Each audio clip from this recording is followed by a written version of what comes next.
Okay, thanks everyone. So I hope you've enjoyed your day so far as much as I have. It's been great hearing from, there is no thing there, I should know that by now. It's been really great hearing from all of our users and people who work at Bennett Institute. So I'm conscious of the time, so I'm going to say a few words before I hand over to our speakers. So as you've seen from our talk so far, community is a big part of OpenSAFELY. Our community of users, they help shape the platform and the work that we do, but they also do their own work, and that's obvious from all of the numerous outputs that they've produced. And you can see in the booklet, you pull it out, and you can see all the papers that we have. So this penultimate session, the theme is inequalities, proms, and registries. So we're going to hear from 5 of our external users. So we've got Miriam from Queen Mary, Billy from University of Oxford, and then 3 of our London school researchers, Emily, V, and Dorothea. So I'll hand over to Miriam first. Hi, I'm Miriam. I'm a GP in Tower Hamlets, and I've just started a PhD at Queen Mary, supervised by Sarah Feiner. And this is actually work that I did as part of my academic clinical fellowship a couple of years back. And it was supervised by Professor Falabji, who at the time was the clinical director for diabetes and obesity. So, we all remember this, and of course, these restrictions were vital to control the spread of the pandemic, but they had an unprecedented impact on our healthcare behaviours. So we all talk about the pandemic pounds and how this lack of access to exercise, kind of changes in our food habits, could have resulted in us gaining weight. So one of the important questions was how the pandemic affected the weight of the nation. But it soon became apparent that we weren't exactly all in this together. Where some people were isolating in a setting like this. As a GP in Tower Hamlets, I was chatting to whole families that were isolating in one-bedroom flats. And whereas for some, the pandemic might have been a chance to reset and recalibrate, others may not have had the ability to take their hour of daily exercise. So this was the wrong question. And really, we wanted to know how the pandemic affected different groups of individuals in terms of their patterns of weight gain, and which groups were at greatest risk in terms of their age, their sex, their privation indices, ethnicity, but also thinking about clinical conditions. So were people with COPD too scared to go out? And in my case, I was hearing lots of people with mental health conditions, and how was that affecting their ability to, get their daily exercise and have healthier lifestyle behaviours? So this is really a question about health inequalities. Who is the pandemic affecting the most? So, at the start of the pandemic, routine surveys, such as Health Survey for England, were suspended. But research had shown, that's a bit small, research had shown that healthcare data could be used to estimate weight trends in the pre-pandemic period.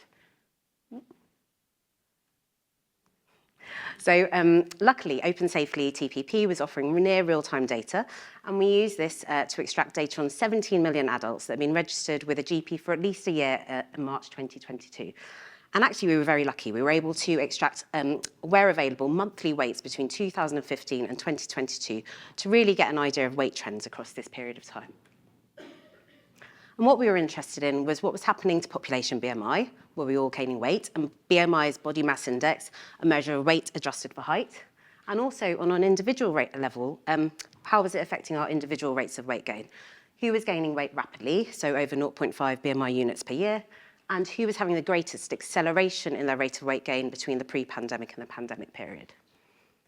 And when we were thinking about individual rates of weight gain, the way that we did this, more information in the papers, is broadly when data were available, we divided individuals into 3 periods. So a period of BMI data kind of well before the pandemic, a period of BMI data just at the time of the pandemic, just before the pandemic, and then a period of BMI data after the pandemic, which took a random measure from each of these, and that allowed us to measure the rate of weight change over time. So, but before we could do any of this, we really wanted to know who had their BMI recorded. And as discussed before, what we found was actually 31% of the population had their BMI recorded in the period before the pandemic. There was a big drop in routine recording in the first year after the pandemic, but then that recovered somewhat, but not back to baseline by the second year. There were differences in demographics in terms of who had their BMI recorded, but each of the demographic groups followed the same pattern. So women were more likely than men, older adults more likely than younger adults. And for certain conditions where BMI recording was part of the standard of care, there was a really high level of BMI recording at each of the periods. So, did we all gain weight? Well, on average, not really. The average BMI increased from 27.8 in the period before the pandemic to 28 in the period in the second year of the pandemic. And when we looked at the average rate of weight change, we saw that it was a very slow level of weight gain, which would correspond to this. But averages can hide a lot of underlying trends, because if some people are gaining weight very fast, whereas other people are losing weight, then the average might suggest that there wasn't change. But in fact, underlying this average, a large proportion of the population was gaining weight rapidly, 29% during the pandemic. So we wanted to know what was associated with rapid weight gain.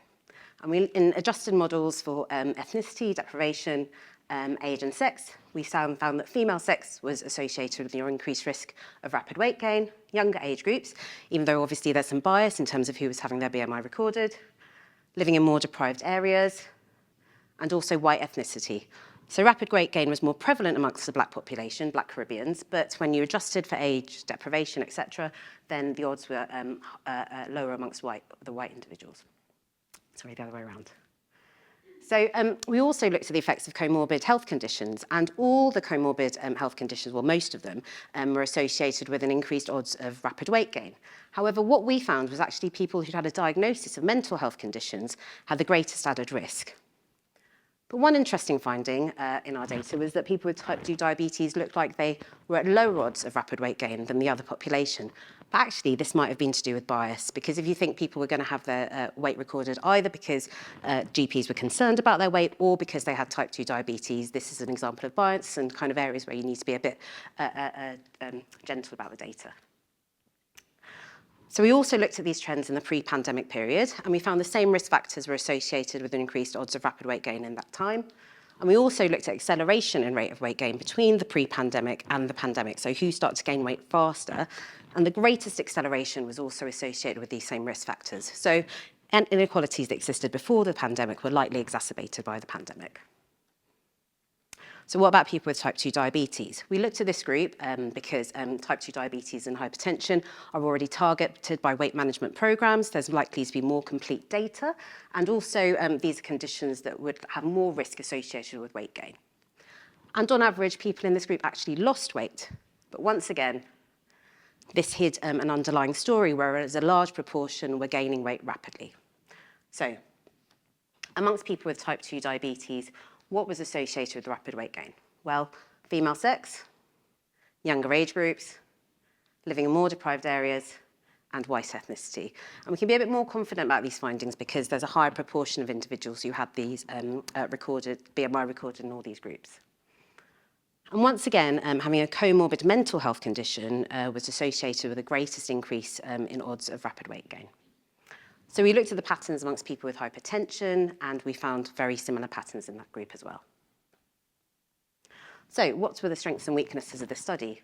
Well, one of the strengths is it's such a large data set, and we had access to demographic data, deprivation data, and also clinical conditions that aren't always well recorded in health surveys.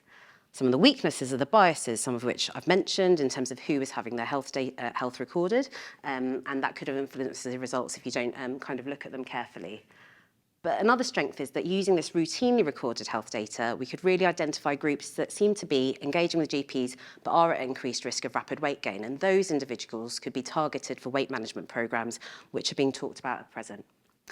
But changes in patterns of BMI recording during the pandemic could have introduced new biases that we just haven't thought about yet at all, like as what was the effect of having telephone consultations, and hopefully new research and health surveys can look at these results in more detail. So, the conclusions. Well, in terms of patterns of weight gain, I believe that health inequalities that existed before the pandemic were exacerbated by the pandemic. And the other conclusion is that actually we can use this routinely collected health data to identify individuals at the greatest risk of unhealthy patterns of weight gain who could be targeted by weight management programs. So I just want to say a thank you to all my co-authors and also the OpenSAFELY team who were so helpful in putting this project together. And that's actually a QR code for a blog, so just to catch up with all of this stuff, and it references the papers that we've had published. So thank you very much.